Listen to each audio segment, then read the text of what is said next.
৪০ বছর পর্যন্ত উনি নিজে তো নবী ছিলেন না, উনি নবী হয়েছেন তারপরে। জোরে কন্যা নাউজুবিল্লাহ।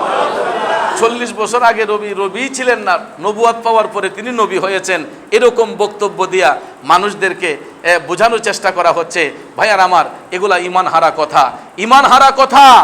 তাফসিরে কাবিরের মধ্যে স্পষ্ট এসেছে, তাফসিরে কাবিরে স্পষ্ট এসেছে, জিবরাইল আলাইহিস সালাম আল্লাহর হাবিব সাল্লাল্লাহু আলাইহি ওয়াসাল্লামের কাছে আসলেন, নবীকে সালাম দিলেন, সালাম দিয়ে বলতেছেন, ইয়া রাসূলুল্লাহ, আমি জিবরাইল জানতে চাই নবী গো, আপনার বয়সটা কত?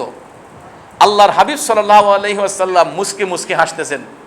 দয়াল নবী মুস্কি হেসে বললেন, ও জিবরাইল, আমার বয়স বলবো, আগে বলো তো তোমার বয়স কত?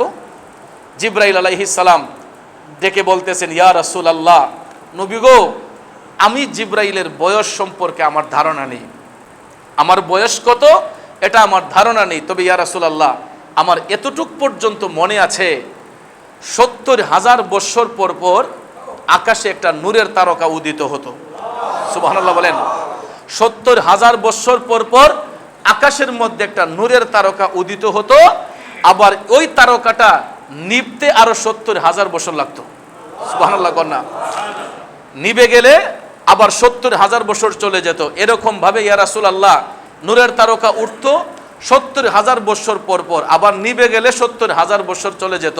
ইয়া রাসূলুল্লাহ, আমার মনে আছে, আমার বয়সে, আমার জীবনে ওই তারকাটা আমি ৭২,০০০ বার দেখেছি।